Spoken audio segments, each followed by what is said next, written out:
Assalamualaikum warahmatullahi wabarakatuh. Halo teman-teman semuanya, kembali lagi dengan Ustadz Ivan. Nah, tadi kita sudah belajar tentang manasik haji. Sekarang kita nanti akan belajar tentang kegiatan berkurban. Nah, saat ini kita berada di Pondok Pesantren Tahfidz SMP IT dan SMA IT Bina Amal. Nah, alhamdulillah teman-teman semuanya, pada tahun ini Yayasan Wakaf Bina Amal melaksanakan kurban. Nah, kegiatan berkurban tersebut dipusatkan di kampus Pondok Pesantren Tahfidz Bina Amal. Nah, yang berkurban dari TK, SDIT, sekolah teman-teman semuanya sampai jenjang SMIT Bina Amal. Nah, teman-teman semuanya tahu nggak sih apa itu kurban? Jadi, setiap tanggal 10 Zulhijjah, umat muslim yang tidak melaksanakan haji merayakan hari raya Idul Adha. Nah, pada hari itu umat muslim disunahkan untuk melaksanakan kurban. Kurban yaitu menyembelih hewan kurban yang kemudian nanti dibagikan kepada masyarakat di daerah sekitar. Nah, teman-teman semuanya, tujuan kita berkurban adalah taqarrub ilallah atau mendekatkan diri kepada Allah. Nah, teman-teman semuanya tahu nggak hewan apa saja yang bisa disembelih pada saat berkurban? Jadi, ada beberapa hewan yang bisa kita kurbankan. Contohnya kambing, sapi, domba, kerbau, dan juga unta. Nah, teman-teman semuanya, kapan kita bisa melaksanakan penyembelihan hewan kurban? Jadi, waktu kita menyembelih hewan kurban adalah tanggal 10 Zulhijjah. Setelah kita melaksanakan sholat Idul Adha, kemudian bisa dilanjut di tanggal 11, tanggal 12, tanggal 13 Zulhijjah, atau yang bisa kita kenal dengan hari tasyrik. Nah, sekarang kita langsung saja ke tempat penyembelihan hewan kurban. Yuk!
Oke teman-teman semuanya, di sini kalian bisa melihat hewan yang dikorbankan oleh ayah bunda kalian di Yayasan Wakaf Bina Amal.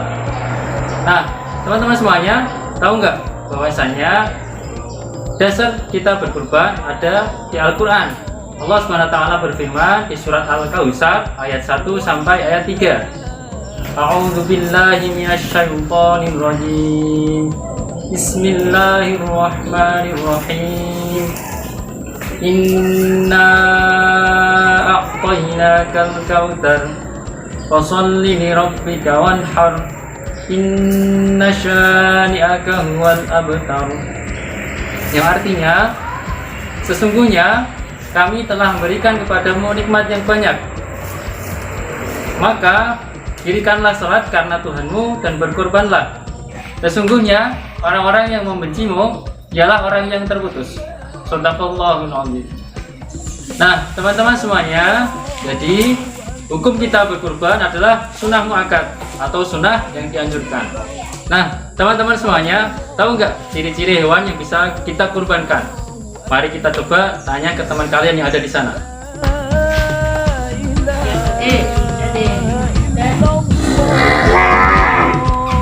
Nah, sekarang Ustadz sudah bersama teman kalian.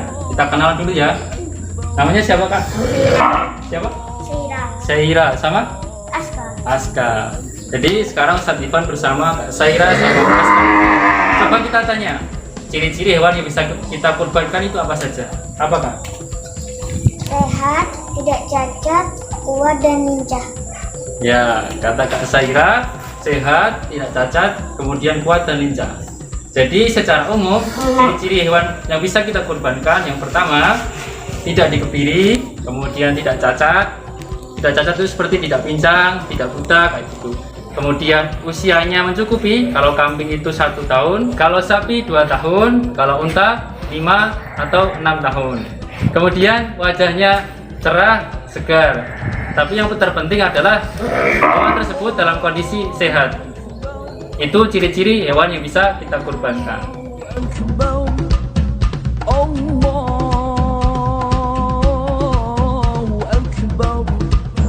Nah, sedangkan ciri-ciri hewan yang tidak boleh kita kurbankan, yang pertama adalah hewan yang sakit dan jelas penyakitnya.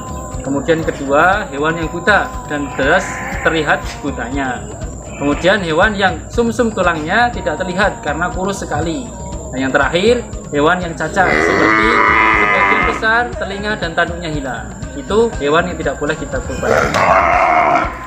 Oke, sekarang kita pergi ke tempat penyembelihan.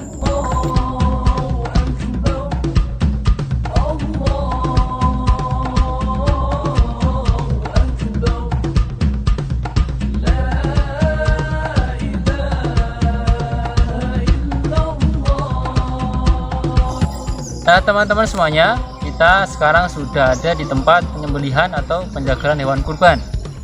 Nah, menurut metode hewani, menyembelih hewan kurban itu tidak menimbulkan rasa sakit, berbeda dengan membunuh atau menembak. Ketika tubuh hewan yang tegang, maka dagingnya akan mengeluarkan racun, dan ketika dimakan, maka dagingnya tidak sehat. Nah, teman-teman semuanya, oleh karena itu Islam sebagai sebaik-baiknya agama telah mengatur sebaik-baiknya perilaku ketika kita menyembelih hewan kurban. Oke, teman-teman semuanya, saat kita menyembelih hewan kurban ada beberapa hal yang perlu kita perhatikan. Yang pertama, perlakukan hewan dengan lembut agar hewan tetap tenang. Yang kedua, kita tidak boleh menyakiti hewan ataupun berperilaku kasar terhadap hewan kurban tersebut. Nah, yang ketiga, tidak melukai hewan dengan sengaja. Kemudian yang keempat, tidak menghardi hewan seperti mendorong atau menggusur. Yang kelima, merobohkan hewan kurban yang akan disembelih dengan hati-hati. Yang keenam, tidak mengasah pisau atau alat-alat seperti yang Ustadz pegang ini di hadapan hewan yang akan dikurbankan karena bisa membuat hewan stres. Yang ketujuh, membaringkan hewan di sisi kiri dan menghadap kiblat. Selanjutnya, yang kedelapan adalah mengucapkan takbir sebelum kita menyembelih hewan kurban. Yang kesembilan, sembelihlah hewan kurban di 3 bagian, yaitu di saluran pernafasan, saluran makan, kemudian saluran darah. Tapi ingat, menyembelihnya jangan sampai terputus lehernya. Nah, yang terakhir, yang nomor 10, apabila kita hendak menyembelih hewan kurban, jangan lupa tutup matanya, boleh dengan telinga hewan kurban tersebut atau dengan daun. Kemudian dengan menyebut nama asma Allah, fitrah hewan itu tunduk dan pasrah kepada Allah Subhanahu wa taala. Itu merupakan hal-hal yang perlu kita perhatikan saat kita hendak menyembelih hewan kurban.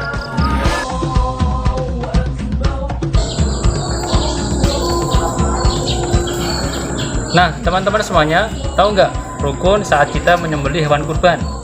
Jadi yang pertama adalah penyembelihnya harus beragama Islam.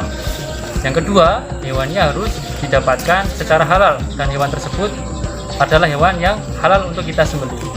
Kemudian yang ketiga, kita harus menggunakan alat potong yang tajam agar hewan kurban tidak menderita atau kesakitan saat kita sembelih. Yang terakhir adalah kita meniatkan kepada Allah Subhanahu wa taala semata saat kita hendak berkurban.